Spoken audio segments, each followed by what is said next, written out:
भूमिका। अनादिकाल से ही मानव परम शांति, सुख व अमृत की खोज में लगा हुआ है। वह अपने सामर्थ्य के अनुसार प्रयत्न करता आ रहा है, लेकिन उसकी यह चाहत कभी पूर्ण नहीं हो पा रही है। ऐसा इसलिए है कि उसे इस चाहत को प्राप्त करने के मार्ग का पूर्ण ज्ञान नहीं है।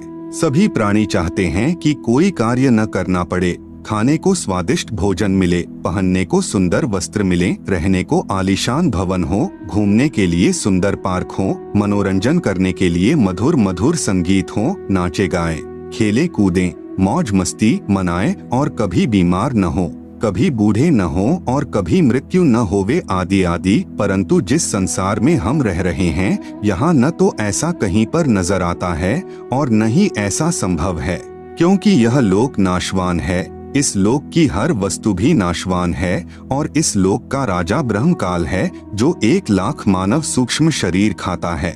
उसने सब प्राणियों को कर्म भ्रम व पाप पुण्य रूपी जाल में उलझाकर 3 लोक के पिंजरे में कैद किए हुए है। कबीर साहेब कहते हैं कि कबीर 3 लोक पिंजरा भया, पाप पुण्य 2 जाल, सभी जीव भोजन भये, एक खाने वाला काल, गरीब एक पापी एक पुनी आया, एक है सूम दलेल रे, बिना भजन कोई काम नहीं आवे, सब है जम की जेल रे। कर्म भ्रम कर्म बराबर सिद्धांत, जैसा करोगे वैसा प्राप्त करोगे यानी भरोगे। भ्रम बराबर संशय युक्त ज्ञान जो वेदों तथा गीता में काल ब्रह्म ने प्रदान किया है।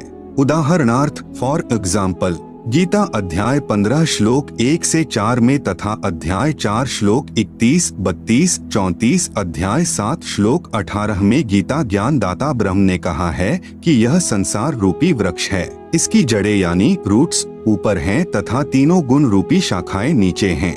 जो इस संसार रूपी वृक्ष के विषय में पूर्ण जानकारी बताए वह पूर्ण संत अर्थात तत्वदर्शी संत है। जैसे तना कौन प्रभु है, डार कौन तथा तीनों शाखाएं कौन प्रभु है। यहाँ विचार काल में अर्थात जो गीता ज्ञान में तुझे बता रहा हूँ, मुझे इस संसार की रचना का ज्ञान नहीं है, क्योंकि मुझे इसके आदि यानी प्रारंभ का तथा अंत यानी अंतिम सिरे का ज्ञान नहीं है। इसलिए किसी तत्वदर्शी संत की खोज कर उस तत्वदर्शी संत के बताए भक्ति मार्ग यानी वे ऑफ वर्शिप अनुसार साधना करके उस परम पद व परमेश्वर की खोज करनी चाहिए, जहाँ जाने के पश्चात साधक पुनः लौटकर संसार में नहीं आता, अर्थात पूर्ण मोक्ष प्राप्त करता है, जिस पूर्ण परमात्मा से इस संसार रूपी वृक्ष का विस्तार हुआ है।